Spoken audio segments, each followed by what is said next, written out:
ಸ್ಪರ್ಧಾರ್ಥಿಗಳೇ ನಮಸ್ಕಾರ. ನಾನು ಶಂಕರ ಪ್ರಕೃತಿ. ನಮ್ಮ ವಿಜಯೀ ಭವ ಮತ್ತು ವಿಜಯ ಪಥ ಯೂಟ್ಯೂಬ್ ಚಾನಲ್ಗಳಿಗೆ ತಮಗೆಲ್ಲರಿಗೂ ಆತ್ಮೀಯವಾದಂಥ ಸ್ವಾಗತ. ಪ್ರಚಲಿತ ಘಟನೆಗಳ ಸರಣಿ ಮುಂದುವರೆದು ನವೆಂಬರ್ ತಿಂಗಳ ಪ್ರಚಲಿತ ಘಟನೆಗಳನ್ನು ಈ ಅವಧಿಯಲ್ಲಿ ತಿಳಿದುಕೊಳ್ಳಲಿದ್ದೇವೆ.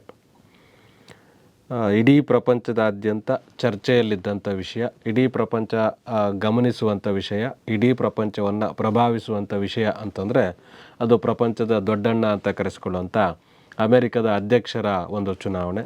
ಆ ಚುನಾವಣೆ ಇತ್ತೀಚೆಗೆ ನಡೀತು. ಆ ಚುನಾವಣೆ ಅಮೆರಿಕದ 47ನೇ ಅಧ್ಯಕ್ಷನನ್ನು ಆಯ್ಕೆ ಮಾಡಲಿಕ್ಕಾಗಿ ನಡೆದಿತ್ತು.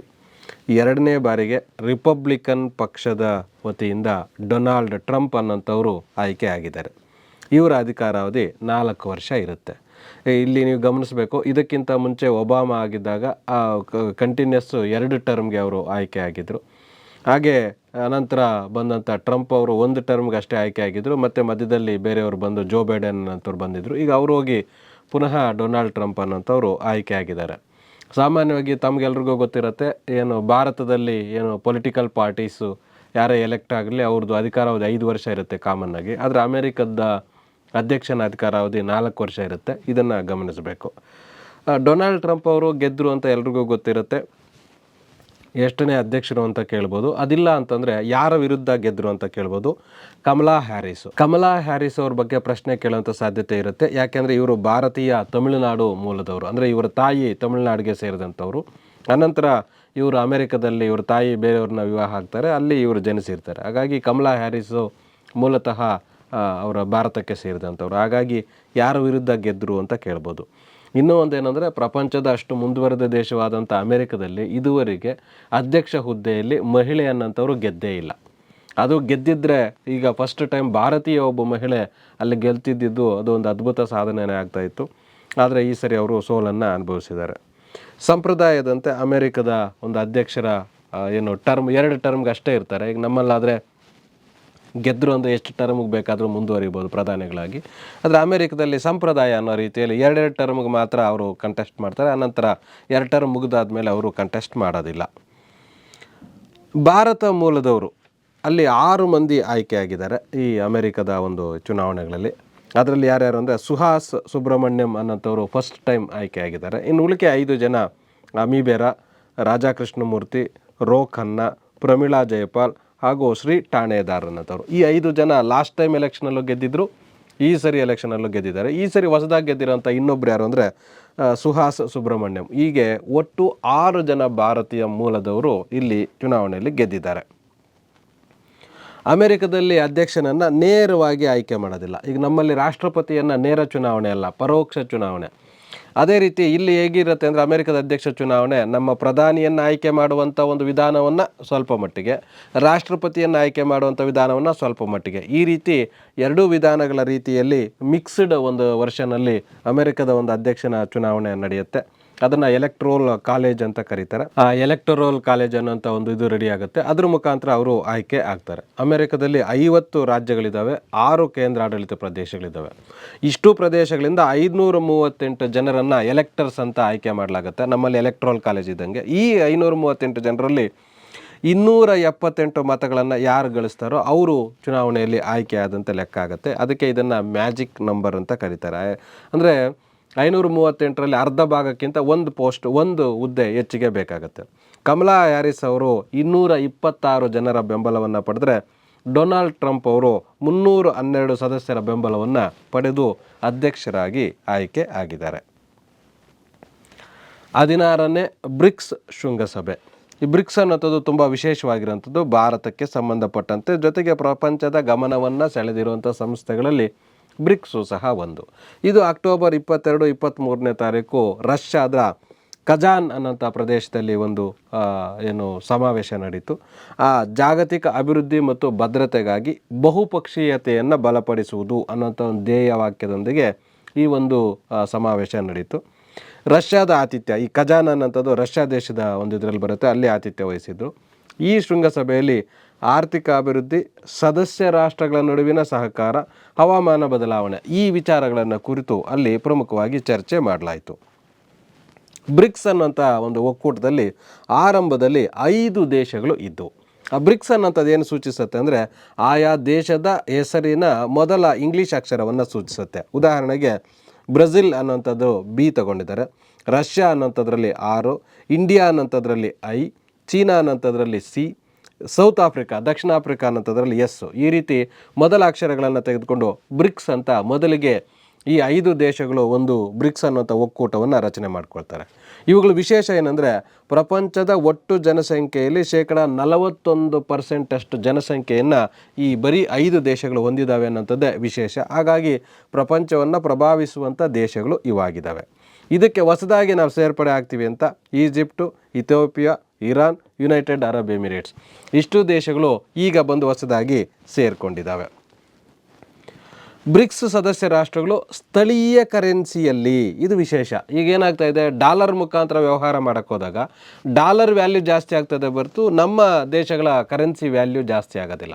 ಅದಕ್ಕೆ ನಾವು ಅನವಶ್ಯಕವಾಗಿ ಡಾಲರ್ಗೋಸ್ಕರ ನಮ್ಮ ಹಣವನ್ನು ಪೋಲು ಮಾಡಿಕೊಳ್ಬೇಕಾಗುತ್ತೆ. ಅದಕ್ಕೆ ಆ ನಿಟ್ಟಿನಲ್ಲಿ ಬ್ರಿಕ್ಸ್ ದೇಶಗಳು ಆಯಾ ದೇಶೀಯ ಕರೆನ್ಸಿಗಳಲ್ಲೇ ವ್ಯವಹಾರ ಮಾಡೋದಕ್ಕೆ ನಿರ್ಣಯವನ್ನು ಇಲ್ಲಿ ಕೈಗೊಳ್ಳಲಾಯಿತು. ವಿಶ್ವದಲ್ಲಿ ಈ ಬ್ರಿಕ್ಸ್ ದೇಶಗಳ ವಿಶೇಷತೆ ಏನಂದರೆ ವಿಶ್ವದಲ್ಲಿ ಅತಿ ಹೆಚ್ಚು ದವಸ ಧಾನ್ಯಗಳನ್ನು, ಎಣ್ಣೆ ಕಾಳುಗಳನ್ನು ಉತ್ಪಾದಿಸುವಂಥ ದೇಶಗಳಿಗಾಗಿ ಇವಾಗಿದ್ದಾವೆ. ಜೊತೆಗೆ ಬೆಳೆ ವಿನಿಮಯ ಕೇಂದ್ರವನ್ನು ಸ್ಥಾಪನೆ ಮಾಡಬೇಕು ಅಂತ ಬ್ರಿಕ್ಸ್ ಸಭೆಯಲ್ಲಿ ತೀರ್ಮಾನ ಮಾಡಲಾಗಿದೆ. ಯಾಕೆ ಅಂತಂದರೆ ಈಗ ಪ್ರಪಂಚಕ್ಕೆ ಅನ್ನವನ್ನು ಕೊಡುವಂಥ ದೇಶಗಳು ಅಂತ ಹೇಳ್ಬೋದು ಇವುಗಳನ್ನು. ಇವು ವಿಶೇಷವಾದಂಥ ಬೆಳೆಗಳನ್ನು, ತುಂಬ ಹೆಲ್ದಿ ಇರುವಂಥ ಬೆಳೆಗಳನ್ನು, ತುಂಬ ಇಳುವರಿ ಬರುವಂಥ ಬೆಳೆಗಳನ್ನು ಒಬ್ಬರೊಬ್ಬರು ವಿನಿಮಯ ಮಾಡಿಕೊಳ್ಳೋದಕ್ಕೆ ಇಲ್ಲೊಂದು ಇದನ್ನು ನೇಮಕ ಮಾಡಿಕೊಳ್ಳಲಾಗಿದೆ. ಇದರ ಅಧ್ಯಕ್ಷತೆ ವಹಿಸಿದಂಥವರು ಪುಟಿನ್ ಅವರು. ಬ್ರಿಕ್ಸ್ ಶೃಂಗಸಭೆಯಲ್ಲಿ ಮೋದಿ, ಚೀನಾದ ಅಧ್ಯಕ್ಷರಾದಂಥ ಜಿನ್ಪಿಂಗ್ ದ್ವಿಪಕ್ಷೀಯ ಮಾತುಕತೆ ನಡೆಸಿದರು. ಭಾರತ ಮತ್ತು ಚೀನಾ ಗಡಿಯ ರಗಳೆ ತಮಗೀಗಾಗಲೇ ಗೊತ್ತಿದೆ. ಭಾರತ ಮತ್ತು ಪಾಕಿಸ್ತಾನದ ಗಡಿ ಸಮಸ್ಯೆ ಸ್ವಲ್ಪ ಕಡಿಮೆ ಆಗಿದೆ, ಆದರೆ ಚೀನಾ ಮತ್ತು ಭಾರತದ ಗಡಿ ಸಮಸ್ಯೆ ಉಲ್ಬಣಿಸ್ತಾನೇ ಇದೆ. ಅದಕ್ಕೆ ಸೌಹಾರ್ದಯುತವಾದಂಥ ಸಂಬಂಧವನ್ನು ಕಾಯ್ಕೊಳ್ಬೇಕು ಅಂತಂದ್ಬಿಟ್ಟು ಈ ಒಂದು ಸಭೆಯಲ್ಲಿ ಮಾತಾಡಲಾಯಿತು. ಗಡಿಯಲ್ಲಿ ಗಸ್ತು ಅಂತಂದರೆ ಸ್ಪೈ ಮಾಡೋಂಥದ್ದು, ಅದನ್ನು ಮಾಡೋಂಥದ್ರ ಕುರಿತು ಒಂದು ಒಪ್ಪಂದವನ್ನು ಮಾಡಿಕೊಳ್ಳಲಾಗಿದೆ. ಭಾರತ ಮತ್ತು ಚೀನಾದ ಸಂಬಂಧ ಹದಗೆಡಬೇಕಾದಾಗ ಮೇಯ್ನ್ ರೀಸನ್ ಏನಂದರೆ ಗಾಲ್ವಾನ್ ಅನ್ನೋಂಥ ಕಣಿವೆ. ಈ ಕಣಿವೆ ಪ್ರದೇಶದಲ್ಲಿ ಭಾರತದ ಸೈನಿಕರಿಗೂ ಮತ್ತು ಚೀನಾದ ಸೈನಿಕರಿಗೂ ಸಂಘರ್ಷ ನಡೆದು ಈ ಎರಡು ದೇಶಗಳ ನಡುವೆ ಒಂದು ಉದ್ವಿಗ್ನ ವಾತಾವರಣ ನಿರ್ಮಾಣ ಆಗಿತ್ತು. ಈಗ ಅದು ಪರಿಹಾರ ಆಗುವಂಥ ಮಟ್ಟಕ್ಕೆ ಇಲ್ಲಿ ಮಾತುಕತೆಗಳು ನಡೆದಿದೆ. ಗಾಲ್ವಾನ್ ಯಾವ ದೇಶಗಳ ನಡುವೆ ಒಂದು ಗಡಿ ಬಿಕ್ಕಟ್ಟು ಅನ್ನೋಂಥ ಪ್ರಶ್ನೆಯನ್ನು ಕೇಳ್ಬೋದು, ಚೀನಾ ಮತ್ತು ಭಾರತದ ನಡುವೆ. ಕನ್ನಡ ರಾಜ್ಯೋತ್ಸವ ಪ್ರಶಸ್ತಿಗಳು ತಮಗೆಲ್ರಿಗೂ ಗೊತ್ತಿದೆ, ಇದು ನಾಡ ಹಬ್ಬ.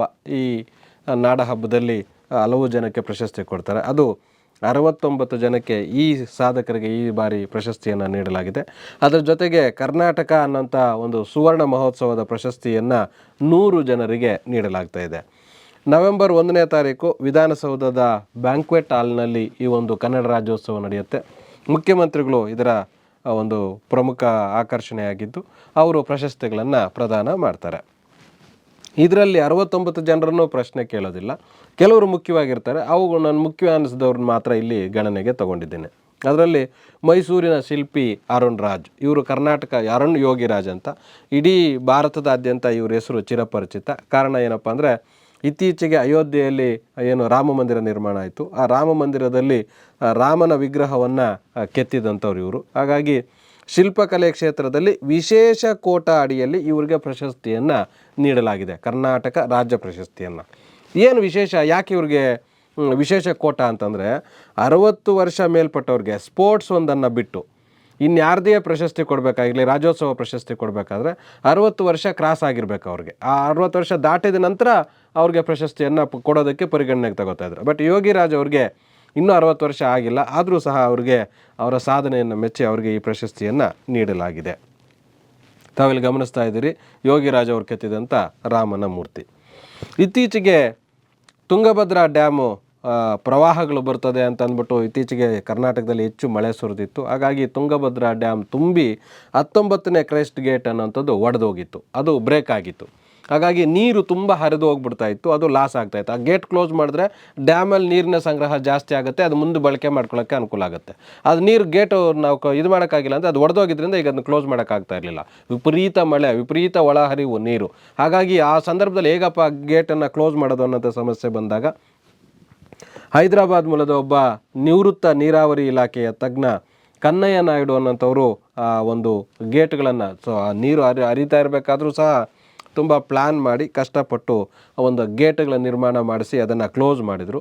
ಆ ಒಂದು ಸಾಧನೆಗಾಗಿ ಅವ್ರಿಗೆ ಈ ಕನ್ನಡ ರಾಜ್ಯೋತ್ಸವ ಪ್ರಶಸ್ತಿಯನ್ನು ನೀಡಲಾಗಿದೆ. ಈ ಗೇಟ್ ಅಳವಡಿಕೆ ಕಾರ್ಯಕ್ರಮಕ್ಕೆ ಕನ್ನಯ್ಯ ಆಪರೇಷನ್ ಅಂತ ಕರೀತಾಯಿದ್ರು. ಉಚಿತವಾಗಿ 10,000ಕ್ಕೂ ಹೆಚ್ಚು ಜನರಿಗೆ ಹೆರಿಗೆ ಮಾಡಿಸುವಂಥದ್ದು. ಈಗ ನಾವು ನೋಡ್ತಾ ಇದ್ದೀವಿ, ಇಷ್ಟು ಮಾಡರ್ನ್ ಅಡ್ವಾನ್ಸ್ಡ್ ಟೆಕ್ನಾಲಜಿಯಲ್ಲಿ ಯಾರಿಗೆ ಇದು ಅಂತ ಹೋದರೂ ಸಹ ಪ್ರತಿಯೊಬ್ಬರಿಗೂ ಸರ್ಜರಿ ಮಾಡಿ, ಸಿಜೇರಿಯನ್ನು ಮಾಡಿ ಮಗುವನ್ನು ಹೊರತೆಗಿತಾ ಇರೋಂಥದ್ದನ್ನು ಇತ್ತೀಚೆಗೆ 50%ಗಿಂತ ಜಾಸ್ತಿ ಆಗಿಬಿಟ್ಟಿದೆ. ಆದರೆ ಎಷ್ಟೋ ವರ್ಷಗಳ ಹಿಂದ್ಗಡೆ ಈ ಸ್ಕ್ಯಾನಿಂಗು ಇವೇನು ಇಲ್ಲದೇ ಇದ್ದರೂ ಸಹ ಒಬ್ಬ ಮಹಿಳೆಯರು, ಹಳ್ಳಿಗಳಲ್ಲಿ ಇದ್ದಂಥ ಮಹಿಳೆಯರು ಹೆರಿಗೆ ನಾರ್ಮಲ್ ಡೆಲಿವರಿ ಮಾಡಿಸೋಂಥದ್ದನ್ನು ನಾವು ಕಾಣ್ತಾ ಇದ್ವಿ. ಅವ್ರನ್ನ ಸೋಲಗಿತ್ತಿಯರು ಅಂತ ಕರಿತೀವಿ. ಆ ಥರದ ಮಲ್ಲಮ್ಮ ಅನ್ನೋಂಥ ಒಬ್ಬ ಸೋಲಗಿತ್ತಿ ರಾಯಚೂರಿನವರು. ಇವರು 10,000ಕ್ಕಿಂತ ಹೆಚ್ಚು ಜನರಿಗೆ ಹೆರಿಗೆ ಮಾಡಿಸಿದ್ದಾರೆ. ಹಾಗಾಗಿ ಅವ್ರಿಗೆ ಈ ಸಾಮಾಜಿಕ ಸೇವಾ ಒಂದು ಇದರಲ್ಲಿ ಪ್ರಶಸ್ತಿಯನ್ನು, ಕನ್ನಡ ರಾಜ್ಯೋತ್ಸವ ಪ್ರಶಸ್ತಿಯನ್ನು ನೀಡಲಾಗಿದೆ. ಪ್ರಶಸ್ತಿಗಳು ಕೊಟ್ಟವ್ರದ್ದೆಲ್ಲ ನೆನಪಿಟ್ಕೊಂಡಿರ್ತೀವಿ ಅನ್ನೋ ಕಾರಣಕ್ಕೆ ನೆಕ್ಸ್ಟ್ ಏನು ಕ್ವಶನ್ ಕೇಳ್ಬೋದು, ಇಲ್ಲಿ ಪ್ರಶಸ್ತಿ ಮೊತ್ತ ಎಷ್ಟು ಅಂತ ಕೇಳ್ಬೋದು. ಕನ್ನಡ ರಾಜ್ಯೋತ್ಸವ ಪ್ರಶಸ್ತಿಯನ್ನು ಇತ್ತೀಚೆಗೆ ಮಲ್ಲಮ್ಮ ಸೂಲಗಿತ್ತಿ ಅವರಿಗೆ ನೀಡಲಾಗಿದೆ. ಎಷ್ಟು ಹಣವನ್ನು ಅವ್ರಿಗೆ ನಗದಾಗಿ ನೀಡಲಾಗಿದೆ ಅಂತ ಕೇಳ್ಬೋದು. 5 ಲಕ್ಷ ರೂಪಾಯಿ ಜೊತೆಗೆ 25 ಗ್ರಾಮ್ ತೂಕ ಇರುವಂಥ ಒಂದು ಚಿನ್ನದ ಪದಕವನ್ನು ಅವ್ರಿಗೆ ನೀಡಲಾಗಿದೆ. ಇನ್ನು ಉಳಿದವರು 100 ಜನಕ್ಕೆ ಪ್ರಶಸ್ತಿ ಕೊಟ್ಟೆ, 69 ಜನ ಕರ್ನಾಟಕ ರಾಜ್ಯ ಪ್ರಶಸ್ತಿ. ಇನ್ನು ಕೆಲವರಿಗೆ ಸುವರ್ಣ ಮಹೋತ್ಸವ ಪ್ರಶಸ್ತಿಯನ್ನು ನೀಡಲಾಗಿದೆ ಅಂತ ಹೇಳಿದ್ನಲ್ಲ, ಅದು ಎಷ್ಟು ಜನ ಅಂದರೆ 100 ಜನ. ಅದರಲ್ಲಿ 50 ಪುರುಷರಿಗೆ ಮತ್ತು 50 ಮಹಿಳೆಯರಿಗೆ ಒಂದು ಪ್ರಶಸ್ತಿಯನ್ನು ನೀಡಲಾಗಿದೆ. ಏನಿದು ಸುವರ್ಣ ಮಹೋತ್ಸವ ಅಂದರೆ, ಕರ್ನಾಟಕ ಅಂತ ಹೆಸರನ್ನು ಇಟ್ಟು ನಮ್ಮ ಮೈಸೂರು ರಾಜ್ಯಕ್ಕೆ ಕರ್ನಾಟಕ ಅಂತ ಪುನರ್ನಾಮಕರಣ ಮಾಡ್ತಾರಲ್ಲ, ಆ ನಾಮಕರಣ ಮಾಡಿ 50 ವರ್ಷ ಆಗಿದೆ. ಆ 50 ವರ್ಷದ ಆಚರಣೆ ನೆನಪಿನಲ್ಲಿ 100 ಜನಕ್ಕೆ, 50 ಪುರುಷರಿಗೆ 50 ಮಹಿಳೆಯರಿಗೆ ಈ ಪ್ರಶಸ್ತಿಯನ್ನು ಅದೇ ವಿಧಾನಸೌಧದಲ್ಲಿ ಮುಖ್ಯಮಂತ್ರಿಗಳು ನೀಡಿದ್ದಾರೆ. ಇವ್ರಿಗೆ 50,000 ರೂಗಳ ಬಹುಮಾನ ಜೊತೆಗೆ ಒಂದು ಪ್ರಶಸ್ತಿ ಪತ್ರವನ್ನು ನೀಡಲಾಗಿದೆ. ಜನಗಣತಿ, ಈಗಾಗಲೇ ವಿಶ್ವಸಂಸ್ಥೆಯ ಪ್ರಕಾರ ನಾವು ಪ್ರಪಂಚ ಮಟ್ಟದಲ್ಲಿ ಜನರ ಸಂಖ್ಯೆಯಲ್ಲಿ ಮೊದಲನೇ ಸ್ಥಾನಕ್ಕೆ ಬಂದಿದ್ದೀವಿ.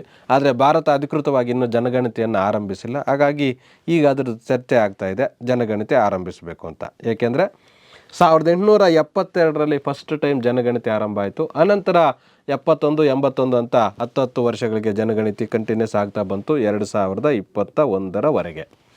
ಆದರೆ ಕೊರೋನಾ ಬಂದ ಕಾರಣದಿಂದ ಅಲ್ಲಿ ಜನಗಣತಿ ಮಾಡೋಕ್ಕಾಗಿರಲಿಲ್ಲ, ಅಲ್ಲಿಗೆ ನಿಂತೋಗಿತ್ತು. 2021ಕ್ಕೆ ನಿಂತೋಗಿತ್ತು.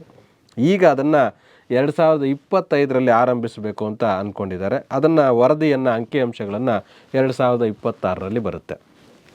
ಸುಮಾರು 140 ಕೋಟಿಗಿಂತ ಹೆಚ್ಚು ಜನಸಂಖ್ಯೆ ಇರುವಂಥ ಈ ದೇಶವನ್ನು ಎಲ್ಲ ವಿಧಾನಗಳಲ್ಲಿ ಜನಗಣತಿ ಮಾಡಿ ಅದನ್ನು ಕೊಡುವಂಥದ್ದು ತಡ ಆಗುತ್ತೆ. ಆಗ 1 ವರ್ಷದ ಪ್ರೋಸೆಸ್ ಅದು. 2026ಕ್ಕೆ ನಮಗೆ ಅಂಕಿಅಂಶಗಳು ಸಿಗಲಿದೆ. ನೆಕ್ಸ್ಟ್ ಜನಗಣತಿ ಯಾವಾಗ ನಡೀತೆ ಅಂತ ಪ್ರಶ್ನೆ ಕೇಳ್ಬೋದು. ಅದಕ್ಕೆ ಖಾಸಗಿ ಸೇನಾ ವಿಮಾನ ತಯಾರಿಕಾ ಘಟಕ ಅಂತ, ಅಂದರೆ ಪ್ರೈವೇಟ್, ಇದೇನು ನಿಮಗೆಲ್ರಿಗೂ ಗೊತ್ತಿರೋಂಥದ್ದೇ, ಪ್ರೈವೇಟ್ ವಿಮಾನಗಳನ್ನು ತಯಾರಿ ಮಾಡೋಂಥ ಬೇರೆ ಬೇರೆ ಸಂಸ್ಥೆಗಳಿದ್ದಾವೆ. ಆದರೆ ಸೇನಾ ವಿಮಾನಗಳು ಅನ್ನೋಂಥದ್ದು ವಿಶೇಷ. ಅಂದರೆ ಡಿಫೆನ್ಸ್ಗೆ ಸಂಬಂಧಪಟ್ಟಂಥ ವಿಮಾನಗಳನ್ನು ಖಾಸಗಿಯವ್ರಿಗೆ ಯಾರಿಗೂ ತಯಾರಿ ಮಾಡಲಿಕ್ಕೆ ಇದುವರೆಗೆ ಅವಕಾಶ ಕೊಟ್ಟಿರಲಿಲ್ಲ. ಆದರೆ ಈಗ ಫಸ್ಟ್ ಟೈಮ್ C-295 ಅನ್ನೋಂಥ ಒಂದು ಯುದ್ಧ ವಿಮಾನವನ್ನು ತಯಾರಿಸುವಂಥದ್ದಕ್ಕೆ, ಆ ಸೇನೆಗೆ ಬೇಕಾದಂಥ ಈ ರೀತಿಯ ವಿಮಾನಗಳನ್ನು ತಯಾರಿಸೋದಕ್ಕೆ ಗುಜರಾತ್ನ ವಡೋದರಾದಲ್ಲಿ ಒಂದು ಕಾರ್ಖಾನೆ ಸ್ಥಾಪನೆ ಆಗಿದೆ. ಅದು ಟಾಟಾ ಏರ್ಕ್ರಾಫ್ಟ್ ಕಾಂಪ್ಲೆಕ್ಸ್ ಅನ್ನುವಂಥ ಒಂದು ಕಾರ್ಖಾನೆ. ಆ ಕಾರ್ಖಾನೆಯಲ್ಲಿ ಫಸ್ಟ್ ಟೈಮ್ ಯುದ್ಧ ವಿಮಾನಗಳು ಖಾಸಗಿಯವರು ತಯಾರಿ ಮಾಡಲಿಕ್ಕೆ ಅವಕಾಶ ಕೊಟ್ಟಿದ್ದಾರೆ. ಇದು ಮೋದಿ ಮತ್ತು ಸ್ಪೇನ್ನ ಪ್ರಧಾನಿ ಪೆದ್ರೋ ಸ್ಯಾಂಚೆಸ್ ಇದನ್ನು ಉದ್ಘಾಟನೆ ಮಾಡಿದರು ಇತ್ತೀಚೆಗೆ. 2021ರ ಸೆಪ್ಟೆಂಬರ್ ತಿಂಗಳಲ್ಲಿ ಈ 56 ಯುದ್ಧ ವಿಮಾನಗಳು, ಈಗೇನು C-295 ಅನ್ನೋಂಥ ವಿಮಾನಗಳನ್ನು ಇದಕ್ಕೆ ಬಳಸ್ಕೊಳ್ಳೋಂಥದ್ದಕ್ಕೆ, ಅಥವಾ ಅದು ಸೈನಿಕರ ಸಾಗಾಟಕ್ಕಾಗಿರಲಿ, ಅವ್ರಿಗೆ ಆಹಾರ ಸಾಗಾಟಕ್ಕಾಗಿರಲಿ, ಇತರೆ ಇವುಗಳಿಗೆ ಆ ಒಂದು ವಿಮಾನಗಳನ್ನು ತಂದುಕೊಳ್ಳೋಂಥ ಒಂದು ವ್ಯವಸ್ಥೆಯನ್ನು ಮಾಡಲಾಗಿತ್ತು. 56 ವಿಮಾನಗಳ ಒಪ್ಪಂದದ ಜೊತೆಗೆ ಯಾರ ಜೊತೆ ಒಪ್ಪಂದ ಮಾಡ್ಕೊಂಡಿದ್ದು, ಏರ್ ಬಸ್ ಡಿಫೆನ್ಸ್ ಮತ್ತು ಸ್ಪೇಸ್ SC ಅನ್ನೋಂಥ ಸಂಸ್ಥೆಗಳೊಂದಿಗೆ ಈ C-295 ಅನ್ನೋಂಥ 56 ವಿಮಾನಗಳನ್ನು ತರಿಸ್ಕೊಳ್ತೀವಿ ಅಂತ ಒಪ್ಪಂದ ಆಗಿತ್ತು. ಅದರದ್ದು ಮೊತ್ತ 21,935 ಕೋಟಿಗಳು ಆ ಒಪ್ಪಂದದ ಮೊತ್ತ. ಆದರೆ 56 ವಿಮಾನಗಳ ಪೈಕಿ 16 ವಿಮಾನಗಳನ್ನಷ್ಟೇ ಈ ಏರ್ಬಸ್ ಸಂಸ್ಥೆ ತನ್ನ ದೇಶದಲ್ಲಿ ಉತ್ಪಾದನೆ ಮಾಡಿ ಭಾರತಕ್ಕೆ ಕೊಟ್ಟಿದೆ. ಅಲ್ಲಿ ಉತ್ಪಾದನೆ ಮಾಡಿ ಭಾರತಕ್ಕೆ ತರೋದಕ್ಕೆ ಕಾಸ್ಟ್ ಜಾಸ್ತಿ ಆಗ್ತಾ ಇದೆ ಅನ್ನೋ ಕಾರಣಕ್ಕೆ, ಇನ್ನೂ ಬೇರೆ ಬೇರೆ ಕಾರಣಗಳಿಗೆ ಈಗ 16 ಹೋದರೆ 56ರಲ್ಲಿ ಇನ್ನು 40 ಉಳಿಯುತ್ತೆ. ಆ 40 ವಿಮಾನಗಳನ್ನು ಈ ಟಾಟಾ ಒಂದು ಇವರು ವಡೋದರದಲ್ಲಿ ಉತ್ಪಾದನೆ ಮಾಡಿಕೊಡೋದಕ್ಕೆ ಒಪ್ಕೊಂಡಿದ್ದಾರೆ. ಇದು ವಿಶೇಷ ಆಗುತ್ತೆ. ಏನು ಕೇಳ್ತಾರೆ ಇಲ್ಲಿ, C-295 ಅನ್ನೋಂಥದ್ದು ಏನು ಅಂತ ಕೇಳ್ಬೋದು. ವಿಮಾನ ಯಾರು ತಯಾರಿ ಮಾಡ್ತಾ ಇದ್ದಾರೆ, ವಡೋದರಾದಲ್ಲಿ ಟಾಟಾ ಕಂಪನಿ ತಯಾರಿ ಮಾಡ್ತಾ ಇದೆ. ಅನಲಾಗ್ ಸ್ಪೇಸ್ ಮಿಷನ್ ಅನ್ನೋಂಥದ್ದು ಇದು ತುಂಬ ವಿಶೇಷವಾಗಿರುವಂಥದ್ದು. ಏಕೆಂದರೆ ಇತ್ತೀಚೆಗೆ ನಾವು ಇರುವ ಮನೆಯನ್ನು ಹಾಳು ಮಾಡಿ ಇನ್ನೆಲ್ಲೋ ಮನೆಯನ್ನು ಹುಡುಕ್ತಾ ಇರೋಂಥ ಪರಿಸ್ಥಿತಿಯಲ್ಲಿದ್ದೇವೆ. ಈಗ ಭೂಮಿಯನ್ನು ಈಗಾಗಲೇ ನಾವು ಕಾಪಾಡಿಕೊಳ್ಳೋದ್ರ ಬದಲಿಗೆ ಭೂಮಿಯನ್ನು ನಾಶಪಡಿಸೋದನ್ನ, ಇಲ್ಲಿನ ಪ್ರಕೃತಿಯನ್ನು ಹಾಳು ಮಾಡೋದನ್ನ ಬಿಡೋದ್ರ ಬದಲಿಗೆ ಬೇರೆ ಗ್ರಹಗಳಲ್ಲಿ ಈಗ ಹೆಂಗೂ ಇಲ್ಲಿ ಹಾಳು ಮಾಡಿಬಿಟ್ಟಿದ್ವಿ, ಬೇರೆ ಗ್ರಹದಲ್ಲಿ ಎಲ್ಲಾದರೂ ಮನುಷ್ಯ ಬದುಕ್ಬೋದಾ ಅನ್ನೋಂಥ ಒಂದು ಯೋಚನೆಯಲ್ಲಿ ಇಡೀ ಪ್ರಪಂಚದ ದೇಶಗಳೆಲ್ಲ ತೊಡಗಿದ್ದಾವೆ. ಹಾಗಾಗಿ ಬೇರೆ ಗ್ರಹಕ್ಕೆ ಹೋದರೆ, ಈಗ ಚಂದ್ರನ ಮೇಲಕ್ಕೆ ಹೋದರೆ ಒಂದು 10 ಜನ ಕರ್ಕೊಂಡು ಹೋಗ್ಬಿಟ್ರೆ ತುಂಬ ಕಡಿಮೆ ಪಾಪ್ಯುಲೇಷನ್ ಆಗ್ತೀವಿ. ಅದರಲ್ಲಿ ಯಾರು ಎಷ್ಟು ಜನ ಅಲ್ಲಿಗೆ ಬದುಕುಳಿತೀವೋ ಗೊತ್ತಿಲ್ಲ. ಒಬ್ಬರೋ ಇಬ್ಬರೋ ಬದುಕುಳಿದ್ರೆ ಅವ್ರು ಎಷ್ಟು ದಿವಸ ಅಲ್ಲಿ ಸರ್ವೈವ್ ಆಗೋದು, ಆ ಥರ ಬದುಕೋದಕ್ಕೆ ಹೇಗಾಗುತ್ತೆ, ಅಲ್ಲಿನ ವಾತಾವರಣ ಹೇಗಾಗುತ್ತೆ, ಅದಕ್ಕೆ ಹೇಗೆ ಹೊಂದ್ಕೊಳ್ಳಬೇಕು, ಆ ಜನ ಇಲ್ಲದೇ ಇದ್ದರೆ ಹೇಗೆ ಬದುಕಬೇಕು, ಇವೆಲ್ಲವನ್ನು ತಿಳಿಸೋ ಅಧ್ಯಯನ ಮಾಡೋದಕ್ಕಾಗಿ ಈ ಅನಲಾಗ್ ಸ್ಪೇಸ್ ಮಿಷನನ್ನು ಇಂಡಿಯಾದಲ್ಲಿ ಫಸ್ಟ್ ಟೈಮ್ ಲಾಂಚ್ ಮಾಡಲಾಗಿದೆ. ಅದನ್ನು ಉದ್ಘಾಟನೆ ಮಾಡಲಾಗಿದೆ, ಆರಂಭ ಮಾಡಲಾಗಿದೆ. ಅನ್ಯಗ್ರಹ, ಬೇರೆ ಗ್ರಹಗಳಲ್ಲಿ ಯಾರು ಇಲ್ಲದೇ ಇದ್ದಾಗ, ಮನೆಗಳು ಇಲ್ಲದೇ ಇದ್ದಾಗ, ಇಲ್ಲಿರುವಂಥ ಫೆಸಿಲಿಟೀಸ್ಗೆ ನಾವು ಹೊಂದ್ಕೊಂಡ್ಬಿಟ್ಟಿರ್ತೀವಿ. ಅಲ್ಲಿಗೆ ಹೋದಾಗ ಆ ಫೆಸಿಲಿಟೀಸ್ ಇಲ್ಲದೇ ಇದ್ದಾಗ ಹೇಗೆ ಹೊಂದ್ಕೋಬೇಕು ಅನ್ನೋದನ್ನ ಅಧ್ಯಯನ ಮಾಡೋದಕ್ಕೆ ಇಸ್ರೋ ಸಂಸ್ಥೆ ಲಡಾಖ್ನ ಲೇಹ್ ಪ್ರದೇಶದಲ್ಲಿ ಈ ಸ್ಪೇಸ್ ಅನಲಾಗ್ ಮಿಷನನ್ನು ಆರಂಭ ಮಾಡಲಾಗಿದೆ. ಇದು ಮುಂದಿನ ಅಧ್ಯಯನಗಳಿಗೆ ತುಂಬ ಪೂರಕ ಆಗುತ್ತೆ ಅಂತ. ಅನ್ಯ ಗ್ರಹಗಳಲ್ಲಿದ್ದಾಗ ಏನೆಲ್ಲ ಸಮಸ್ಯೆಗಳನ್ನು ಎದುರಿಸ್ಬೋದು, ಗಗನಯಾತ್ರೆಗಳು ಹೇಗೆಲ್ಲ ತಯಾರಿ ಆಗಿರಬೇಕು ಅನ್ನೋಂಥದ್ದನ್ನು ಇಲ್ಲಿ ತರಬೇತಿ ನೀಡಲಾಗುತ್ತೆ. ನೇಮಕಾತಿಗಳು ಅಂದರೆ ಇತ್ತೀಚೆಗೆ ಸರ್ಕಾರ ಉನ್ನತ ಹುದ್ದೆಗಳು, ಪ್ರಮುಖ ಹುದ್ದೆಗಳಿಗೆ ಯಾರ್ಯಾರನ್ನು ನೇಮಕ ಮಾಡಿದ್ದಾರೆ ಅನ್ನೋಂಥದ್ದನ್ನ ಇಲ್ಲಿ ತಿಳ್ಕೊಳ್ಳೋಣ. ರಾಜ್ಯ ಕಾನೂನು ಆಯೋಗದ ಅಧ್ಯಕ್ಷರನ್ನಾಗಿ ಹೈಕೋರ್ಟ್ನ ನಿವೃತ್ತ ನ್ಯಾಯಮೂರ್ತಿಯಾದಂಥ ಅಶೋಕ್ ಬಿ ಹಿಂಚಿಗೇರಿ ಅನ್ನೋಂಥವ್ರನ್ನ ನೇಮಕ ಮಾಡಲಾಗಿದೆ. ಇದನ್ನು ರಾಜ್ಯ ಸರ್ಕಾರ ನೇಮಕ ಮಾಡಿದೆ. ಈ ರಾಜ್ಯದಲ್ಲಿ ಬರುವಂಥ ಕಾನೂನುಗಳನ್ನು ಅಧ್ಯಯನ ಮಾಡಿ ಇದರಲ್ಲಿ ಸುಧಾರಣೆ ಆಗಬೇಕಾಗಿರುವಂಥ ಕಾನೂನುಗಳಾಗವು ಅಥವಾ ಈಗ ಔಟ್ಡೇಟೆಡ್ ಆಗಿರುವಂಥ ಕಾನೂನುಗಳಾಗವು, ಅವುಗಳನ್ನು ಅಧ್ಯಯನ ಮಾಡಿ ಇವರು ವರದಿಯನ್ನು ಕೊಡ್ತಾರೆ. ಕಾನೂನು ಆಯೋಗದ ಅಧ್ಯಕ್ಷರಾಗಿ ಇದುವರೆಗೆ SR ಬನ್ನೂರು ಮಠ ಅನ್ನೋಂಥವ್ರು ಇದ್ದರು. ಅವ್ರು ನಿವೃತ್ತಿ ಆಗ್ತಾ ಇದ್ದಾರೆ. ಅವ್ರ ಪ್ಲೇಸ್ಗೆ ಹಿಂಚಿಗೇರಿ ಅನ್ನೋಂಥವ್ರು ಬರ್ತಾ ಇದ್ದಾರೆ. ರಾಷ್ಟ್ರೀಯ ಮಹಿಳಾ ಆಯೋಗಕ್ಕೆ ವಿಜಯಾ ಕಿಶೋರ್ ರಾಹತ್ಕರ್ ಅನ್ನೋಂಥವ್ರನ್ನ ನೇಮಕ ಮಾಡಲಾಗಿದೆ. ಇವರು ಹೊಸ ಅಧ್ಯಕ್ಷರಾಗಿದ್ದಾರೆ. ಯಾವುದು, ರಾಷ್ಟ್ರೀಯ ಅಂದರೆ ದೇಶದ ಮಹಿಳಾ ಆಯೋಗಕ್ಕೆ. ಇವರ ಅಧಿಕಾರಾವಧಿ 3 ವರ್ಷ ಅಥವಾ 65 ವರ್ಷ ತುಂಬುವವರೆಗೆ ಅಂತ. ಇವೆರಡರಲ್ಲಿ ಯಾವ್ದು ಫಸ್ಟ್ ಆದರೆ ಅದು ಅಂತ. ಈಗ ನಮಗೆ 60 ವರ್ಷ ಆಗಿತ್ತು ಅಂದರೆ 63 ವರ್ಷಕ್ಕೆ ರಿಟೈರ್ಮೆಂಟ್ ತಗೋಬೇಕು ಈ ಮಹಿಳಾ ಆಯೋಗದಿಂದ. ಬೈ ಚಾನ್ಸ್ ಈಗಾಗಲೇ ನನಗೆ 64 ವರ್ಷ ಆಗಿತ್ತು, ನನ್ನನ್ನು ಇವಾಗ ನೇಮಕ ಮಾಡಿದ್ದಾರೆ ಅಂದರೆ 1 ವರ್ಷ 65 ವರ್ಷಕ್ಕೆ ನಾವು ನಿವೃತ್ತಿಯನ್ನು ತೆಗೆದುಕೋಬೇಕಾಗಿರುತ್ತೆ. ಹೀಗೆ ಇವೆರಡರಲ್ಲಿ ಯಾವುದು ಫಸ್ಟ್ ಬರುತ್ತೋ ಅದು ಅನ್ವಯ ಆಗುತ್ತೆ ಅನ್ನೋಂಥದ್ದು ಇದರ ಒಂದು ಅರ್ಥ ಆಗಿದೆ. ಅಲ್ಲಿಗೆ ಇಲ್ಲೇನು ಪ್ರಶ್ನೆ ಕೇಳ್ಬೋದು ಅಂದರೆ, ರಾಷ್ಟ್ರೀಯ ಮಹಿಳಾ ಆಯೋಗದ ಅಧ್ಯಕ್ಷರ ಅಧಿಕಾರಾವಧಿ ಎಷ್ಟು ವರ್ಷ ಅಂತ ಕೇಳ್ಬೋದು. 3 ವರ್ಷಗಳು ಆಗಿರುತ್ತೆ. ಭಾರತದ ಸರ್ವೋಚ್ಚ ನ್ಯಾಯಾಲಯದ ಮುಖ್ಯ ನ್ಯಾಯಮೂರ್ತಿಗಳು ಈಗೆಲ್ಲರೂ ಇವರು ದೇಶದಾದ್ಯಂತ ತುಂಬ ಫೇಮಸ್ ಫೇಸು DY ಚಂದ್ರಚೂಡ ಅನ್ನೋಂಥವ್ರು. ಇವರು ನಿವೃತ್ತಿ ಆಗ್ತಾ ಇದ್ದಾರೆ. ಅವ್ರ ಪ್ಲೇಸ್ಗೆ ಸಂಜೀವ್ ಖನ್ನಾ ಅನ್ನೋಂಥವ್ರನ್ನ ಕೊಲಿಜಿಯಂ, ನಿಮ್ಗೆ ಗೊತ್ತಿರಬೇಕಿದು, ಇತ್ತೀಚೆಗೆ DY ಚಂದ್ರಚೂಡ ಅನ್ನೋಂಥವ್ರು ನಿವೃತ್ತಿ ಆದರು. ಅವ್ರ ಪ್ಲೇಸ್ಗೆ ಸಂಜೀವ್ ಖನ್ನಾ ಅನ್ನೋಂಥವ್ರನ್ನ ನೇಮಕ ಮಾಡಲಾಗಿದೆ. ಯಾರು ನೇಮಕ ಮಾಡಿದ್ರು ಅಂತ ಕೇಳ್ಬೋದು. ಕೊಲಿಜಿಯಂ ಮುಖಾಂತರ ಈ ಚುನಾವಣಾ ಸರ್ವೋಚ್ಚ ನ್ಯಾಯಾಲಯದ ಮುಖ್ಯ ನ್ಯಾಯಾಧೀಶರನ್ನು ನೇಮಕ ಮಾಡಲಾಗುತ್ತೆ. ಇದುವರೆಗೆ ಇದ್ದಂಥ ಚಂದ್ರಚೂಡರವರು 50ನೇ ಮುಖ್ಯ ನ್ಯಾಯಮೂರ್ತಿಗಳಾಗಿದ್ದರು. ಈಗ 51ನೇವರಾಗಿ ಸಂಜೀವ್ ಖನ್ನಾ ಅನ್ನೋಂಥವ್ರು ನೇಮಕ ಆಗ್ತಾ ಇದ್ದಾರೆ. ಪ್ರಶಸ್ತಿಗಳು, ಬೇರೆ ಬೇರೆ ಪ್ರಶಸ್ತಿಗಳು ಇತ್ತೀಚೆಗೆ ಯಾರ್ಯಾರಿಗೆ ಯಾವ ಕ್ಷೇತ್ರದಲ್ಲಿ ನೀಡಲಾಗಿದ್ದಾರೆ ಅಂತ. ಗಂಜಿಫಾ ಕಲೆ ಅಂತ, ಇದು ಸುಮಾರು ಜನ ನೋಡಿದ್ದೀರಿ, ಬಟ್ ಈ ಕಲೆ ಯಾವುದು ಅಂತ ಗೊತ್ತಿಲ್ಲ. ಅದನ್ನು ತೋರಿಸ್ತೇನೆ. ಈ ಗಂಜಿಫಾ ಕಲೆಯ ಫೇಮಸ್ ಒಬ್ಬ ಆರ್ಟಿಸ್ಟು ರಘುಪತಿ ಭಟ್ಟ ಅನ್ನೋಂಥವ್ರು. ಇವರಿಗೆ ಮಧ್ಯಪ್ರದೇಶ ಸರ್ಕಾರದಿಂದ ಕಾಳಿದಾಸ್ ಸಮ್ಮಾನ್ ಅನ್ನೋಂಥ ಪ್ರಶಸ್ತಿ ನೀಡಲಾಗಿದೆ. ಇಲ್ಲೇನು ಕೇಳ್ಬೋದು, ಕಾಳಿದಾಸ್ ಸಮ್ಮಾನ್ ಅನ್ನೋಂಥ ಪ್ರಶಸ್ತಿಯನ್ನು ಯಾವ ರಾಜ್ಯ ನೀಡುತ್ತೆ ಅಂತ, ಅಥವಾ ಮಧ್ಯಪ್ರದೇಶ ಗಂಜಿಫಾ ಕಲೆಗೆ ಫೇಮಸ್ ಆಗಿರುವಂಥ ರಘುಪತಿ ಭಟ್ಟರಿಗೆ ಯಾವ ಪ್ರಶಸ್ತಿಯನ್ನು ನೀಡಲಾಗಿದೆ ಅಂತ ಕೇಳ್ಬೋದು. ಅಥವಾ ರಘುಪತಿ ಭಟ್ಟರಿಗೆ ಕಾಳಿದಾಸ್ ಸಮ್ಮಾನ್ ಪ್ರಶಸ್ತಿಯನ್ನು ಮಧ್ಯಪ್ರದೇಶ ಸರ್ಕಾರ ನೀಡಿದೆ, ಇವರು ಯಾವ ಕಲೆಯಲ್ಲಿ ಫೇಮಸ್ಸು ಅಂತ ಕೇಳ್ಬೋದು. ಈ ರೀತಿ ಬೇರೆ ಬೇರೆ ಒಂದು ಪ್ರಶಸ್ತಿಗಳಿಗೆ ಸಂಬಂಧಪಟ್ಟಂತೆ ಕೇಳುವಂಥ ಸಾಧ್ಯತೆ ಇರುತ್ತೆ. 2023ನೇ ಸಾಲಿನ ರಾಷ್ಟ್ರೀಯ ಕಾಳಿದಾಸ್ ಸಮ್ಮಾನ್ ಪ್ರಶಸ್ತಿಯನ್ನು ಇವ್ರಿಗೆ ನೀಡಲಾಗಿದೆ. ಈ ಪ್ರಶಸ್ತಿ 5 ಲಕ್ಷ ರೂಪಾಯಿಗಳ ನಗದು ಮೊತ್ತವನ್ನು ಮತ್ತು ಫಲಕವನ್ನು ಒಳಗೊಂಡಿದೆ. 2024ರ ನವೆಂಬರ್ 12ರಂದು ಉಜ್ಜಯಿನಿಯಲ್ಲಿ ಈ ಪ್ರಶಸ್ತಿಯನ್ನು ಪ್ರದಾನ ಮಾಡಲಾಗಿದೆ. ಉಜ್ಜಯಿನಿ ಎಲ್ಲಿ ಬರುತ್ತೆ ಅಂತ ಕೇಳ್ಬೋದು, ಮಧ್ಯಪ್ರದೇಶದಲ್ಲಿ. ನೋಡಿ, ಇದು ನಾವು ಹೇಳಿದಂಥ ಗಂಜಿಪ ಅನ್ನೋಂಥ ಕಲೆ. ಇದನ್ನು ಸಾಮಾನ್ಯವಾಗಿ ಅಲ್ಲಲ್ಲಿ ನೀವು ನೋಡಿರ್ತೀರಿ, ಬಟ್ ಈ ಕಲೆಗೆ ಏನಂತಾರೆ ಅಂತ ಗೊತ್ತಿರಲಿಲ್ಲ. ಬಹುಶಃ ಈಗ ಅರ್ಥ ಆಗುತ್ತೆ ಅಂತ. ಇಲ್ಲಿರುವಂಥವರೇ ರಘುಪತಿ ಭಟ್ರು. ಇವರು ಭಾರತೀಯ ಶಾಸ್ತ್ರೀಯ ಚಿತ್ರರಚನೆಯಲ್ಲಿ ಸುಮಾರು 50 ವರ್ಷಗಳಿಂದ ಶ್ರಮಿಸಿದ್ದಾರೆ. ಅವರನ್ನು ಗುರುತಿಸಿ ಈ ಪ್ರಶಸ್ತಿಯನ್ನು ನೀಡಲಾಗ್ತಾ ಇದೆ. ಪೋಲಿಯೋ ತಮಗೆಲ್ರಿಗೂ ಗೊತ್ತಿದೆ, ನಾವೆಲ್ಲರೂ ಹಾಕ್ಸ್ಕೊಂಡಿದ್ದೀವಿ, ನೀವೆಲ್ಲರೂ ಹಾಕ್ಸ್ಕೊಂಡಿದ್ದೀರಿ. ಆ ಪೋಲಿಯೋ ದಿನ ಅಕ್ಟೋಬರ್ 24 ಪೋಲಿಯೋ ದಿನ ಅಂತ ಆಚರಣೆ ಮಾಡಲಾಗುತ್ತೆ. ಪ್ರತಿ ಮಗುವನ್ನು ತಲುಪಲು ಜಾಗತಿಕ ಅಭಿಯಾನ ಅಂತಂದ್ಬಿಟ್ಟು ಒಂದು ಸ್ಲೋಗನ್ ಇಟ್ಕೊಂಡು ಆ ನಿಟ್ಟಿನಲ್ಲಿ ಪೋಲಿಯೋ ದಿನವನ್ನು ಆಚರಣೆ ಮಾಡಲಾಗ್ತಾ ಇದೆ. ಈಗಾಗಲೇ ಭಾರತವನ್ನು ಪೋಲಿಯೋ ಮುಕ್ತ ದೇಶ ಅಂತ ಘೋಷಣೆ ಮಾಡಲಾಗಿದೆ. ಆದರೂ ಸಹ ಪೋಲಿಯೋ ಲಸಿಕೆಗಳನ್ನು ಕೊಡ್ತಾ ಇದ್ದಾರೆ. ಅದು ತಮಗೆ ಗೊತ್ತಿದೆ, 2 ಡ್ರಾಪನ್ನು 2 ಹನಿ ಪೋಲಿಯೋ ಲಸಿಕೆಯನ್ನು ಹಾಕ್ತಾರೆ. ರಾಷ್ಟ್ರೀಯ ಏಕತಾ ದಿವಸ ಅಂತ, ಇದು ತುಂಬ ಫೆಮಿಲಿಯರ್ ಡೇಟು, ಅಕ್ಟೋಬರ್ 31. ಈ ಯೂನಿಟಿ ಆಫ್ ಸ್ಟ್ಯಾಚ್ಯೂ ಅಂತ ಕರಿತೀವಿ. ವಲ್ಲಭಾಯ್ ಪಟೇಲ್ ಅವರ ನೆನಪಿನಲ್ಲಿ ಅವರ ಬರ್ತ್ಡೇಯನ್ನು ರಾಷ್ಟ್ರೀಯ ಏಕತಾ ದಿನ ಅಂತ ಆಚರಣೆ ಮಾಡ್ತೀವಿ. ಉಕ್ಕಿನ ಮನುಷ್ಯ ಅಂತ ಕರಿತೀವಿ, ಯಾಕೆಂದರೆ ದೃಢವಾದ ನಿರ್ಧಾರ ತಗೊಳ್ಳೋರು ಅಂತ ಯಾರು, ವಲ್ಲಭಾಯ್ ಪಟೇಲ್. ಅವರ ಬರ್ತ್ಡೇ ಅಕ್ಟೋಬರ್ 31. ಅದನ್ನೇನಂತ ಆಚರಣೆ ಮಾಡ್ತೀವಿ, ರಾಷ್ಟ್ರೀಯ ಏಕತಾ ದಿನ ಅಂತ. ಯಾಕೆ ಆ ರೀತಿ ಅಂತಂದರೆ, ಇದನ್ನು ಫಸ್ಟು ರಾಷ್ಟ್ರೀಯ ಏಕತಾ ದಿನವನ್ನು ಆಚರಣೆ ಮಾಡೋದು ಆರಂಭ ಮಾಡಿದ್ದು ಅಕ್ಟೋಬರ್ 31, 2014 ಇದನ್ನ ಆರಂಭ ಮಾಡಲಾಯಿತು. ಈಗ ಕಂಟಿನ್ಯೂ ಮಾಡಲಾಗ್ತಾ ಇದೆ.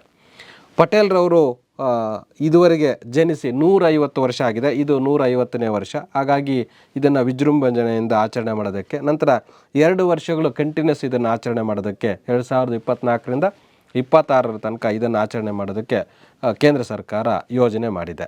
1875 ಅಕ್ಟೋಬರ್ 31 ವಲ್ಲಭಾಯ್ ಪಟೇಲ್ ಅವರು ಜನಿಸಿದರು. ಅಲ್ಲಿಗೆ 150 ವರ್ಷ ಆಗುತ್ತೆ ಈ ವರ್ಷಕ್ಕೆ. ಇವರು ಮೊದಲ ಗೃಹ ಸಚಿವರು. ಭಾರತ ಸರ್ಕಾರ ಏನು ತಾತ್ಕಾಲಿಕ ಸರ್ಕಾರ ಮತ್ತು ಸ್ವಾತಂತ್ರ್ಯಾನಂತರ ಸರ್ಕಾರ, 2 ಸರ್ಕಾರಗಳಲ್ಲಿ ಮೊದಲಿಗೆ ಗೃಹ ಸಚಿವರಾಗಿದ್ದರು. ಅನಂತರ ಉಪ ಪ್ರಧಾನಿಯಾಗಿ ಆಯ್ಕೆಯಾಗಿದ್ದರು, ದೇಶದ ಮೊದಲ ಉಪ ಪ್ರಧಾನಿ.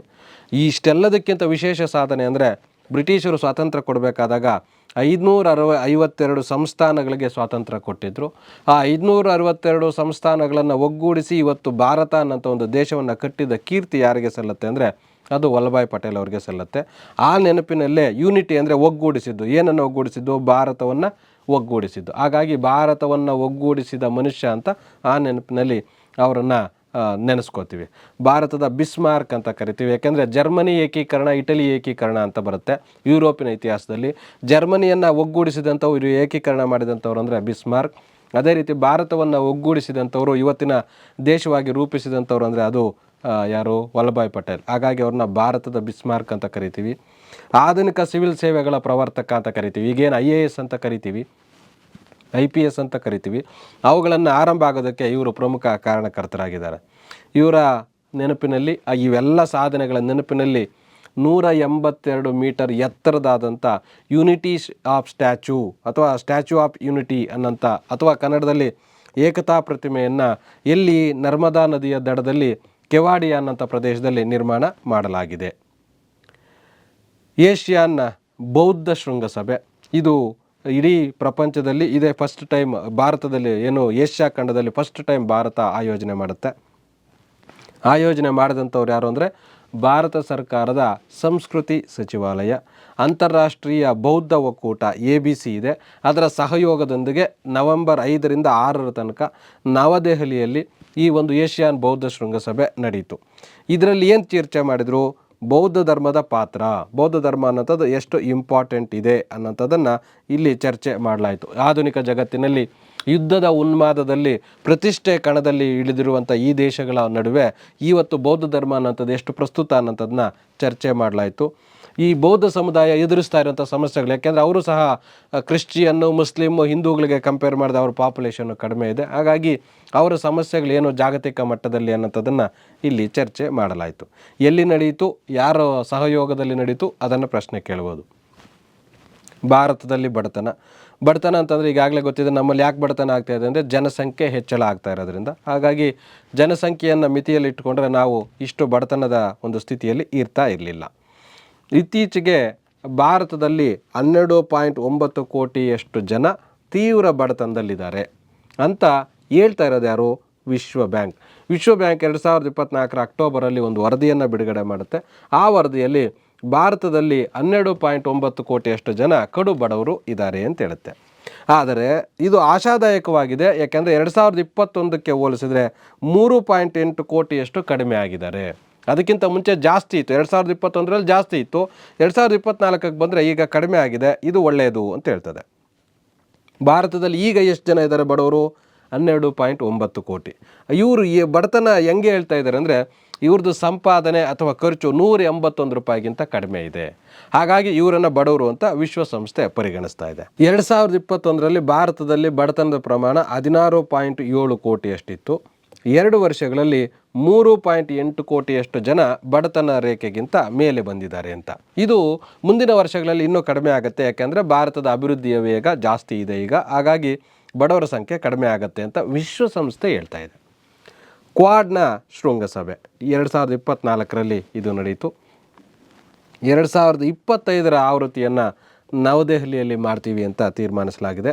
ಈ ಸಭೆಯಲ್ಲಿ 2024ರ ಸಭೆಯಲ್ಲಿ ಅಮೆರಿಕದ ಅಧ್ಯಕ್ಷ ಡೊನಾಲ್ಡ್ ಟ್ರಂಪ್ ಕೂಡ ಭಾಗವಹಿಸ್ತಾರೆ. ಮುಂದೆ ಭಾರತದಲ್ಲಿ ಪ್ರಧಾನಿ ಮೋದಿಯವರು ಇದಕ್ಕೆ ಅಧ್ಯಕ್ಷತೆ ವಹಿಸ್ತಾರೆ. ಇದರಲ್ಲಿ ಟ್ರಂಪ್ ಜೊತೆಗೆ ಜಪಾನ್, ಆಸ್ಟ್ರೇಲಿಯಾದ ಪ್ರಧಾನಿಗಳು ಸಹ ಭಾಗವಹಿಸ್ತಾರೆ 2025ರಲ್ಲಿ. ಕ್ವಾಡ್ ಅಂದರೆ ಏನು ಅನ್ನೋಂಥದ್ದು ಇಲ್ಲಿ ಇಂಪಾರ್ಟೆಂಟು. ಕ್ವಾಡ್ರಿಲ್ಯಾಟ್ರಲ್ ಸೆಕ್ಯೂರಿಟಿ ಡೈಲಾಗ್ ಅಂತ. ಭಾರತ, ಅಮೆರಿಕ, ಜಪಾನ್, ಆಸ್ಟ್ರೇಲಿಯಾ ಈ 4 ದೇಶಗಳು ಈ ಒಂದು ಒಕ್ಕೂಟವನ್ನು 2007ರಲ್ಲಿ ಸ್ಥಾಪನೆ ಮಾಡಿಕೊಂಡಿದ್ದಾವೆ. ಈಗ ಹೊಸ ನ್ಯೂ ಅಥವಾ ಕ್ವಾಡ್ ಅಂತ ಕರಿತೀವಿ. ಇದರಲ್ಲಿ I2, U2 ಅಂತ 4 ದೇಶಗಳು ಸೇರಿಕೊಂಡಿದೆ. I2 ಅಂದರೆ ಯಾವುದು? ಇಂಡಿಯಾ, ಇಸ್ರೇಲ್ ಅಂತ. U2 ಅಂದರೆ ಯಾವುದು? USA ಮತ್ತು UAE ಅಂತ. ಈ 4 ದೇಶಗಳು ಸೇರಿಕೊಂಡು ನ್ಯೂ ಕ್ವಾಡ್ ಅನ್ನೋಂಥದ್ದು. ಇದು ಹಳೆ ಕ್ವಾಡ್ ಅನ್ನೋಂಥದ್ದು. ಇದು ವಿಶೇಷ. ಇಲ್ಲಿ ನ್ಯೂ ಕ್ವಾಡಲ್ಲಿ ಏನು ಬರುತ್ತಪ್ಪ ಅಂದರೆ, ಪಶ್ಚಿಮ ಏಷ್ಯಾ ದೇಶಗಳ ಭೌಗೋಳಿಕ ರಾಜಕೀಯ ಬದಲಾವಣೆಗಳನ್ನು, ಎಸ್ಪೆಷಲಿ ಪಶ್ಚಿಮ ಏಷ್ಯಾ ಭಾಗದಲ್ಲಿ ಏನು ಚೀನಾದ ಡಾಮಿನೆನ್ಸಿ ಆ ಥರದ ಇದಾಗೋವಂಥದ್ದನ್ನು ಕಂಟ್ರೋಲ್ ಮಾಡಲಿಕ್ಕೆ ಇವರು ಈ ಕ್ವಾಡನ್ನು ರಚನೆ ಮಾಡ್ಕೊಂಡಿದ್ದಾರೆ. ಮಾಲ್ಡೀವ್ಸ್ನಲ್ಲಿ UPI ನಿಮಗೆ ಗೊತ್ತಿದೆ. ಈಗ ಯಾರು ನೋಡಿದ್ರು ಫೋನ್ಪೇ, ಈ Paytm, Google Pay, Amazon Pay, WhatsApp Pay ಈ ಥರದ್ದೆಲ್ಲವೂ ಬರ್ತಾ ಇದ್ದಾವೆ. ಇವೆಲ್ಲವೂ ಒಂದರ ಅಡಿಯಲ್ಲಿ ನಡೀತಾ ಇರ್ತವೆ. ಇವೆಲ್ಲ ಟ್ರಾನ್ಸಾಕ್ಷನ್ ಮ್ಯಾನೇಜ್ ಮಾಡೋದು ಯಾರು ಅಂದರೆ UPI ಅಂತ. ಆ UPI ಪ್ರಪಂಚ ಮಟ್ಟದಲ್ಲಿ ಖ್ಯಾತಿಯನ್ನು ಗಳಿಸ್ತಾ ಇದೆ. ಅದಕ್ಕೆ ಉದಾಹರಣೆ ಏನಂತಂದರೆ, ಮಾಲ್ಡೀವ್ಸು ಈಗಾಗಲೇ ನಿಮ್ಗೆ ಗೊತ್ತಿದೆ, ಮೊಹಮ್ಮದ್ ಮೊಯಿಜು ಅನ್ನೋಂಥವ್ರು ಆರಂಭದಲ್ಲಿ ಚುನಾವಣೆಯಲ್ಲಿ ಗೆದ್ದಂಥ ಸಂದರ್ಭದಲ್ಲಿ ಭಾರತಕ್ಕೆ ತುಂಬ ವಿರೋಧ ರೀತಿಯಲ್ಲಿ ನಡ್ಕೊಂಡಿರು. ಈಗ ಅವರಿಗೆ ಭಾರತದ ಒಂದು ಅನಿವಾರ್ಯ ಅವಶ್ಯಕತೆ ಅರ್ಥವಾಗಿದೆ ಅನಿಸುತ್ತೆ. ಹಾಗಾಗಿ ಭಾರತದ ಜೊತೆ ಉತ್ತಮ ಸಂಬಂಧ ಇಟ್ಕೊಳ್ಳೋದಕ್ಕೆ ಟ್ರೈ ಮಾಡ್ತಾ ಇದ್ದಾರೆ. UPI ಅಂದರೆ ಏನಪ್ಪ ಅಂದರೆ ಯೂನಿಫೈಡ್ ಪೇಮೆಂಟ್ಸ್ ಇಂಟರ್ಫೇಸ್ ಅಂತ. ಅಂದರೆ ಒಂದೇ ಬ್ಯಾಂಕು, ಬಟ್ ನೀವು ಫೋನ್ಪೇಗಾದರೂ ಆಗಲಿ, ಗೂಗಲ್ ಪೇ ಆದರೂ ಆಗಲಿ, ಪೇಟಿಎಮ್ ಆದರೂ ಆಗಲಿ, ಯಾವುದೇ ಆಗಿರಲಿ, ಅದ್ರ ಮುಖಾಂತರ ಈ ಒಂದು ಇದ್ರದ್ದು ಮುಖಾಂತರ ಟ್ರಾನ್ಸಾಕ್ಷನ್ ಆಗುವಂಥ ವ್ಯವಸ್ಥೆಯನ್ನು ಇಲ್ಲಿ ಮಾಡಲಾಗಿದೆ. ಅದು UPI ಅನ್ನೋಂಥದ್ದು. ಮೊಯಿಜು ಅವರು ಈ UPIಯನ್ನು ಎಲ್ಲಿ ಮಾಲ್ಡೀವ್ಸ್ನಲ್ಲಿ ಬಳಸೋದಕ್ಕೆ ಒಪ್ಪಿಗೆ ಕೊಟ್ಟಿದ್ದಾರೆ. ಅದು ಅವರ ಅನುಕೂಲ ಆಗುತ್ತೆ, ಅವರ ಆರ್ಥಿಕತೆಯಲ್ಲಿ ಮಹತ್ವದ ಬದಲಾವಣೆ ಮಾಡಲಿಕ್ಕೆ UPI ಸಹಕಾರ ಆಗುತ್ತೆ ಅನ್ನೋಂಥದ್ದನ್ನು ಆ ದೇಶಗಳು ಒಪ್ಪಿಕೊಂಡಿದ್ದಾರೆ. ಇದೇ ರೀತಿ UPIಯನ್ನು ಒಪ್ಕೊಂಡಿರೋಂಥ ಇತರ ದೇಶಗಳು ಅಂದರೆ, ಈಗೇನು ಮಾಲ್ಡೀವ್ಸು ಸಣ್ಣ ದೇಶ, ಓಕೆ, ಭೂತಾನ್ ಸಣ್ಣ ದೇಶ, ಆದರೆ UAE ಯುನೈಟೆಡ್ ಅರಬ್ ಎಮಿರೇಟ್ಸು ಸಹ UPIಯನ್ನು ಬಳಸಿಕೊಳ್ಳಲು ಒಪ್ಪಿಕೊಂಡಿದೆ. ಸಿಂಗಾಪುರದಲ್ಲೂ ಸಹ UPIಯನ್ನು ಬಳಸ್ಬೋದು, ನೇಪಾಳದಲ್ಲೂ ಬಳಸ್ಬೋದು, ಫ್ರಾನ್ಸ್ ನೋಡಿ, ಇವೆಲ್ಲ ಚಿಕ್ಕ ದೇಶಗಳು. ಬಟ್ ಫ್ರಾನ್ಸ್ ಅನ್ನೋಂಥ ಯುರೋಪಿನ ಅತಿ ಪ್ರಮುಖ ದೇಶ UPIಯನ್ನು ಬಳಸ್ತಾ ಇದೆ. ಶ್ರೀಲಂಕಾ, ಮಾರಿಷಸ್, ಮಾಲ್ಡೀವ್ಸ್ ಇಷ್ಟು ದೇಶಗಳಲ್ಲಿ ಭಾರತದ UPI ಬಳಕೆ ಆಗ್ತಾ ಇದೆ. ಅಯೋಧ್ಯೆಯಲ್ಲಿ ದೀಪೋತ್ಸವ ಅಂತ. ಏಕೆಂದರೆ ಅಯೋಧ್ಯೆಯಲ್ಲಿ ರಾಮನ ಪ್ರತಿಷ್ಠಾಪನೆ ಆದ ನಂತರ ಮೊದಲ ದೀಪಾವಳಿ ಆಗಿದೆ. ಅದರಿಂದಾಗಿ ಇಡೀ ಅಯೋಧ್ಯೆಯನ್ನು ದೀಪಗಳಲ್ಲಿ ಬೆಳಗಿಸಲಾಗಿದೆ. ಅಯೋಧ್ಯೆಯಲ್ಲಿ ನಿರ್ಮಾಣವಾಗಿರುವ ನೂತನ ರಾಮ ಮಂದಿರದಲ್ಲಿ ದೀಪಾವಳಿ ಸಂಭ್ರಮ ಹೆಚ್ಚಾಗೇ ಇತ್ತು. ಈ ರಾಮ ಮಂದಿರ ಯಾವ ನದಿಯ ದಡದಲ್ಲಿದೆ ಅಂದರೆ ಸರಯೂ ಅನ್ನೋಂಥ ನದಿಯ ದಡದಲ್ಲಿದೆ. ಇಲ್ಲಿ ಅಟ್ ಎ ಟೈಮ್ 25 ಲಕ್ಷ ದೀಪಗಳನ್ನು ಬೆಳಗಿಸಲಾಗಿದೆ. ಜೊತೆಗೆ 1121 ಆರತಿಗಳನ್ನು ಬೆಳಗಲಾಗಿದೆ. ಈ ಕಾರಣದಿಂದ ಈ 25 ಲಕ್ಷ ದೀಪಗಳನ್ನು ಒಂದೇ ಸರಿ ಹೊತ್ತಿಸಿದ್ದು, 1121 ಆರತಿಗಳನ್ನು ಒಂದೇ ಸರಿ ಮಾಡಿದ್ದು, ಇದು ಎರಡೂ ಸಹ ಗಿನ್ನಿಸ್ ದಾಖಲೆಗೆ ಸೇರಿದೆ. ಏಷ್ಯಾ ಪೆಸಿಫಿಕ್ ಹವಾಮಾನ ವರದಿ. ಹವಾಮಾನ ಅಂದ ತಕ್ಷಣ ಈಗ ಎಲ್ರಿಗೂ ನಿಮ್ಗೆ ಗೊತ್ತಿದೆ, ಯಾವ ಸಂದರ್ಭದಲ್ಲಿ ಮಳೆ ಬರುತ್ತೋ ಬೆಳಗ್ಗೆ ಬಿಸಿಲಿರುತ್ತೆ, ಸಂಜೆಗೆ ಚಳಿ ಆಗ್ತಾ ಇದೆ. ಮಳೆ ಬರಲ್ಲ ಅಂದ್ಕೊಂಡಿರ್ತೀವಿ, ಮಳೆಗಾಲದಲ್ಲಿ ಮಳೆ ಕಡಿಮೆ ಆಯಿತು, ಚಳಿಗಾಲದಲ್ಲಿ ಮಳೆ ಜಾಸ್ತಿ ಆಗ್ತಾ ಇರೋಂಥ ಲಕ್ಷಣಗಳು ಬರ್ತಾ ಇದೆ. ಈ ಥರ ವಿವಿಧ ರೀತಿಯ ಹವಾಮಾನ ವೈಪರೀತ್ಯಗಳನ್ನು ನಾವು ಕಾಣ್ತಾ ಇದ್ದೇವೆ. ಈ ನಿಟ್ಟಿನಲ್ಲಿ ಏಷ್ಯಾ ಅಭಿವೃದ್ಧಿ ಬ್ಯಾಂಕ್ ಅನ್ನೋಂಥದ್ದು ಇದು ಫಿಲಿಪೈನ್ಸ್ನ ಮನಿಲಾದಲ್ಲಿ ಇದರ ಕೇಂದ್ರ ಕಚೇರಿ ಇದೆ. ಇದು ಅಕ್ಟೋಬರ್ 31ರಂದು ಒಂದು ಹವಾಮಾನ ವರದಿಯನ್ನು ಬಿಡುಗಡೆ ಮಾಡಿದೆ. ಅದೇನು ಹೇಳ್ತಾ ಇದೆ, 2070 ವೇಳೆಗೆ ಏಷ್ಯಾ ಮತ್ತು ಪೆಸಿಫಿಕ್ ದೇಶದಾದ್ಯಂತ GDPಯಲ್ಲಿ 16.9% ನಷ್ಟ ಆಗುತ್ತೆ. ಅಂದರೆ ಬರುವಂಥ ದುಡ್ಡಲ್ಲಿ 16.9 ಈ ಏಷ್ಯಾ ಮತ್ತು ಪೆಸಿಫಿಕ್ ಸಮುದ್ರಗಳ ಸುತ್ತ ಇರುವಂಥ ದೇಶಗಳಲ್ಲಿ ನಷ್ಟ ಆಗುತ್ತೆ ಅಂತ. ಯಾಕೆ ನಷ್ಟ ಆಗುತ್ತೆ ಅಂದರೆ ಸಮುದ್ರ ಮಟ್ಟ ಏರಿಕೆ ಆಗುತ್ತೆ. ಸಮುದ್ರದ ನೀರಿನ ನೀರು ಏರಿಕೆ ಆದರೆ ರೈಸ್ ಆಯಿತು ಅಂದರೆ ಇವೆಲ್ಲ ಮುಳುಗೋಗ್ತವೆ. ಇವು ಮುಳುಗೋಯ್ತು ಅಂದಿದ್ದಾಗ ಇಲ್ಲಿದ್ದಂಥ ಮನೆಗಳು, ಇಲ್ಲಿರುವಂಥ ಏನು ಇನ್ಫ್ರಾಸ್ಟ್ರಕ್ಚರ್ ಏನೇನಿದೆ, ಮೂಲ ಸೌಲಭ್ಯಗಳೇನಿದೆ ಅದೆಲ್ಲವೂ ನಾಶ ಆಗ್ತದೆ. ಇದು ಒಂದು ಲಾಸು. ಜೊತೆಗೆ ಇವ್ರನ್ನ ಬೇರೆ ಕಡೆ ಶಿಫ್ಟ್ ಮಾಡ್ತಾರಲ್ಲ, ಮತ್ತು ಇಲ್ಲಿರುವಂಥ ಎಲ್ಲ ಮೂಲ ಸೌಲಭ್ಯಗಳನ್ನು ಅವ್ರಿಗೆ ಮಾಡಿಕೊಡ್ಬೇಕಾಗತ್ತೆ. ಆ ಕಾರಣದಿಂದಾಗಿ ಇದು ಲಾಸ್ ಸಂಭವಿಸುತ್ತೆ. ಅದಕ್ಕೆ ಪ್ರಿಪೇರ್ ಆಗಿ ಈ ಲಾಸ್ ಆಗದಂತೆ, ಜಾಗತಿಕ ಉಷ್ಣಾಂಶ ಜಾಸ್ತಿ ಆಗದಂತೆ ನೋಡ್ಕೊಳ್ಳಿ, ಜೊತೆಗೆ ಈ ಲಾಸ್ ಆಗೋದಕ್ಕೆ ಪ್ರಿಕಾಷನ್ಸ್ ತಗೊಳ್ಳಿ ಅನ್ನೋಂಥ ಎಚ್ಚರಿಕೆಯನ್ನು ಈ ಒಂದು ಬ್ಯಾಂಕು ನೀಡ್ತಾ ಇದೆ. ಇಲ್ಲಿಯವರೆಗೆ ನವೆಂಬರ್ ತಿಂಗಳ ಪ್ರಚಲಿತ ಘಟನೆಯ ವಿಚಾರಗಳನ್ನು ಕುರಿತು ತಮ್ಮೊಂದಿಗೆ ಹಂಚಿಕೊಂಡಿದ್ದೇನೆ. ಮತ್ತೊಂದು ವಿಡಿಯೋದೊಂದಿಗೆ ತಮ್ಮನ್ನು ಮುಂದಿನ ಇದರಲ್ಲಿ ಭೇಟಿಯಾಗ್ತೇನೆ. ಧನ್ಯವಾದಗಳು.